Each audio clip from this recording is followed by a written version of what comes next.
اچھا اس کے علاوہ چلیں لاہور کالج کی تو بات ہوگی، لاہور میں ایسی اور کون کون سی جگہیں ہیں جن کے بارے میں کہا جاتا ہے کہ یہ ان یوزول ہیں یا یہاں پہ جنات کا بسیرا ہے؟ جہانگیر کے مقبرے اچھا میں ہاں بالکل ایکسپیرینس کیا. وہاں بہت سے لوگوں نے دیکھا، ایون میرے تو اپنے بھانجے بتیجے وغیرہ بھانجیاں وغیرہ باہر سے آئے ہوئے تھے، وہ لوگ گئے، انہوں نے بھی ایکسپیرینس کیا. مجھے تو وہاں تھا، میں نے دیکھا بھی. اور دوسرا گول باغ کینٹ کا، جس کے واقعات میں نے بڑے سنائے ہیں. جہانگیر کے مقبرے والی پہلے بات کی ہے نا، اس کے بارے میں بتائیں، آپ کا کیا ایکسپیرینس ہے، آپ نے کیا دیکھا؟ اچھا، جہانگیر کے مقبرے میں مغرب کے بعد بہت ایکٹیویٹی ہوتی ہیں. وہاں پہ آپ لوگ جاتے ہیں، پکنک وغیرہ کرتے ہیں، سب کچھ ہے، لیکن مغرب کے بعد وہاں کا ماحول ایک دم سے چینج ہو جاتا ہے. ایک تو میں نے ایک لڑکی دیکھی تھی جس نے وہ مغلیائی انداز کا فراک پہنا ہوا تھا اور پاؤں میں اس کے پائل تھی، جس کی آواز بھی میں نے سنی، اور اس کو وہاں پہ سیڑھیوں سے اترتے دیکھا. پھر جنات اس صورت میں کہ وہ وہاں پہ جس طرح نوافل پڑھتے بھی دیکھے میں نے جنات کو، جیسے وہ نماز پڑھ رہے ہیں، مغرب کی نماز کے بعد وہاں کھڑے نظر آئے. اور جو یہ جو خاتون ہے، یہ جو پائل والی، اچھا یہ کافی لوگوں کو نظر آتی ہے. یہ وہاں پہ سیڑھیوں سے اترتے ہوئے، اور اس کی پہلے آواز بھی چھن چھن، لیکن اس کا ڈے ٹائم پہ نہیں نظر آتی. یہ مغرب کے بعد کا وقت جب وہاں خالی کرا دیا جاتا ہے عام طور پہ، مطلب بند کر دیا جاتا ہے، اس کے بعد زیادہ اس کی ایکٹیویٹی نظر آتی ہیں.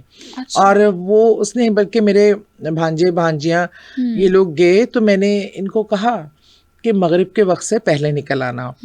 میں نے ان کو خاص جہانگیر کے مقبرے کے حوالے سے یہ انسٹرکشن دی. بچے انہوں نے وہاں فوٹو سیشن میں لگ گئے. مغرب کے بعد بلکہ میرے ایک بھانجا ہے، اس کا انکاؤنٹر ہوا اس خاتون سے، اور وہ اس کے پیچھے آئی، اس کو بلا رہی تھی اشارہ سے بلکہ. تو وہ کیا، پہلے تو اس کو سمجھ ہی نہیں آیا، ایک تو باہر کے پلے بڑے بچے، ان کو آئیڈیا نہیں ہے ان چیزوں کا.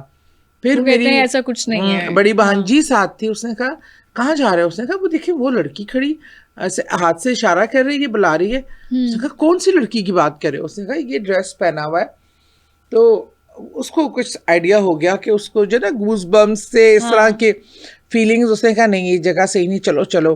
اور پھر ان کو کئی ایسے لوگ، جیسے ایک مجلس لگی ہوتی ہے نا، لوگ آ رہے ہیں جا رہے ہیں، اس قسم کی فیلنگ، آوازیں، لوگ بیٹھے ہوئے ہیں بات چیت کر رہے ہیں، ایک نشست کا سما. اس کے درمیان میں وہ پھنس گئے، جیسے بات چیت کر رہے ہیں، اور کہتے ہیں کہ بس میں نے آیت الکرسی پڑھنی شروع کی، ان کو پکڑا اور گاڑی میں وہ سیدھا میرے پاس آئے.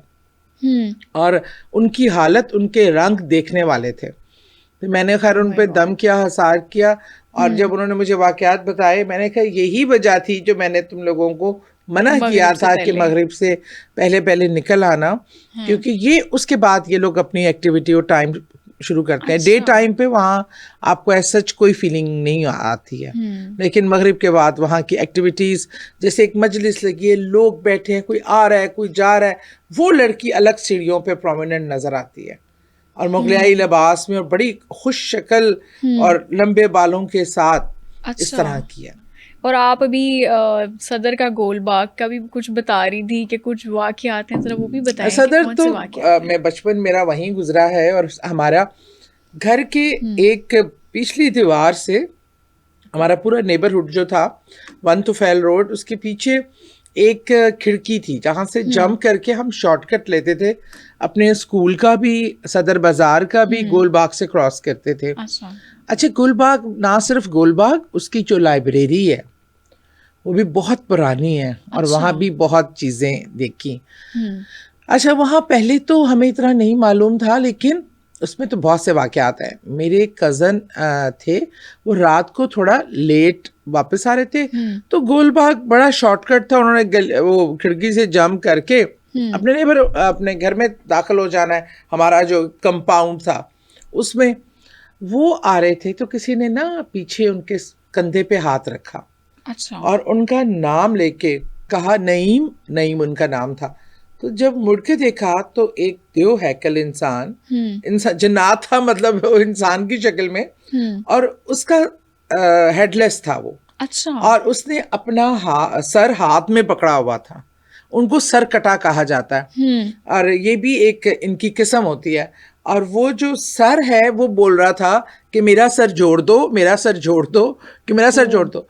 اب ایک انسان اس طرح کے دیکھے تو اس کی ہوائیاں کیا, اس کو کچھ بھی ہو سکتا ہے. وہ تو کہتے ہیں کہ جتنی میں تیز بھاگ سکتا تھا نا, میں اللہ کا بس پڑھتے پڑھتے میں بھاگا ہوں, تو وہ ایک سٹیپ لیتا تھا پھر ان کے پاس پہنچ جاتا تھا, پھر ان کے پاس پہنچ جاتا تھا. بس وہ کہتے ہیں میں نے کہا کہ میں نے پیچھے مڑ کے نہیں دیکھنا.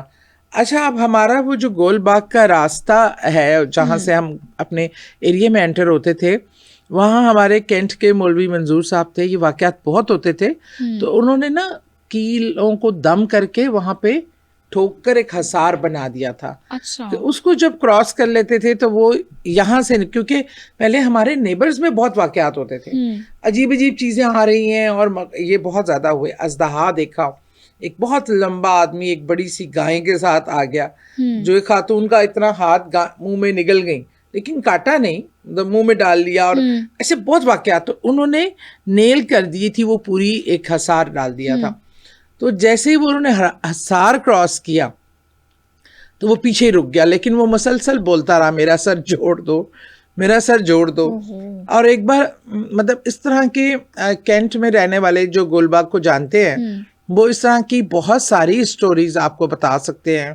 لائبریری میں ہمیں ایک انگریزوں کے زمانے کے کچھ لوگ نظر آتے تھے, جیسے وہ پڑھ رہے ہیں, اور وہ ایسے جیسے ان کی اپنی دنیا آن ہے, اور وہ ہمیں بالکل اگنور کر رہے تھے, ایسے ہم موجود ہی نہیں ہیں. اب وہ کتاب لے کے جا رہی ہے, باتیں کر رہے ہیں اپنی زبان میں, اور یہ دوپہر میں ہوتا تھا. اچھا, زیادہ تر بہت زیادہ دوپہر. ہمارے یہ اسکول کا راستہ تھا, تو ہم اسی کے پاس سے گزر کے, اور آؤٹ آف کیوریوسٹی ہم نے بڑا جھانک جھانک کے دیکھنا, کیونکہ اس کے متعلق باتیں تو بہت سنی ہوئی تھیں. پھر پریکٹیکلی ہم 3 فرینڈس تھی, ہم نے وہ اس کو دیکھا کہ یہ وہاں پہ یہ اس طرح کی چیزیں, آوازیں آنا, نام کی آوازیں بہت پڑتی تھیں. ایسے اب جا رہے ہیں پیچھے سعدیہ سعدیہ کر کے, دیکھا تو کوئی بھی نہیں. اور پھر ہم شوٹ لگاتے تھے, اور دور دور تک وہاں مطلب بیابان اور اس طرح کی چیزیں, کسی کو چپیڑے پڑی وہاں, کچھ اس طرح کے واقعات گول باغ کے تو بہت ہی مشہور تھے. آپ کا کوئی جانی نقصان خدا نہ خواستہ تو نہیں ہوا؟ نہیں جانی نقصان. ان کو مقصد آئی تھنک ڈرانا, خوف زدہ کرنا, یا اپنی موجودگی کا احساس دلانا تھا.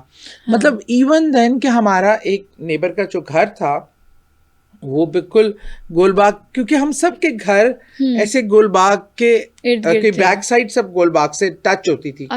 ان کے جو گھر کا تہ خانہ بنا ہوا تھا پہلے زمانے میں, اب ہم اس کو بیسمنٹ کہتے ہیں, تہ خانہ کہلاتا تھا. اور یہ ہوتا تھا جنگوں میں وہاں رکا جاتا تھا, اور مختلف تہخانہ. وہاں ایک روشن دان تھا جو گول باغ کی بالکل فٹ اسٹیپ پہ, مطلب اس کی زمین سے ٹچ ہوتا تھا. اس روشن دان سے ایک اژدہا آیا کرتا تھا. ان کے بزرگوں کے زمانے سے وہ کیا کرتے تھے کہ ایک بڑا باؤل دودھ کا رکھ دیا کرتے تھے, اور انہوں نے نا سیڑھیوں پہ ایک شیشہ لگایا ہوا تھا. جیسے ہی وہ آتا تھا اور دودھ پیتا تھا, وہ شیشے میں وہ دیکھتے تھے, اور تھا بڑے سائز کا وائٹ کلر کا اژدہا. ایک بار ان کے سے غلطی کیا ہوئی, ان کی والدہ سے, کہ دودھ پڑا ہوا تھا, اس میں بلی نے منہ مار لیا, اس کو جھوٹا کر دیا. اور انہوں نے نا کہا اژدہا کو ہی دینا ہے, وہی جو ہے دودھ وہاں ڈالا ہے. اب یہ یقین مانیں کہ یہ ہمارے بڑوں نے اپنی آنکھوں سے دیکھا کہ وہ شیشہ وہاں لگا ہوا تھا. سب لوگ آ جاتے تھے دیکھنے کے لیے اژدہا کی. سب کا خیال تھا کہ یہ کوئی بزرگ جن ہے جو آتا ہے, اور اس کی وجہ سے ان کے گھر میں بڑی برکت اور رحمت تھی.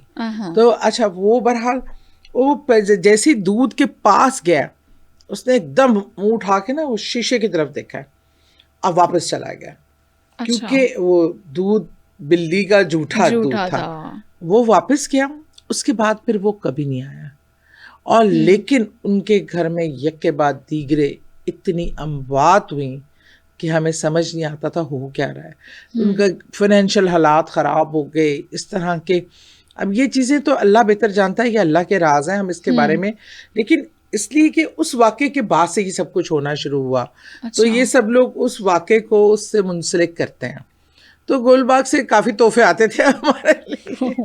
مجھے تو ابھی سے ڈر لگنا شروع ہو گیا ہے کہ کس طرح کے واقعات آپ نے فیس بھی کیے ہیں, اور آپ کو کبھی ڈر نہیں لگتا تھا کہ اچھا اس طرح کی چیز مجھے نقصان پہنچا جائے گی؟ تو اچھا پتہ کیا, مجھے اللہ کی طرف سے ایک اللہ نے ویژن دے دیا تھا. یا جنات سے تو اتنا نہیں ڈر لگتا, لیکن جو لوگ اس دنیا سے گزر جاتے ہیں اور وہ اگر نظر آئیں کوئی میسج کنوے یا اس طرح, تو ان سے تھوڑی آپ کو گھبراہٹ ہوتی ہے.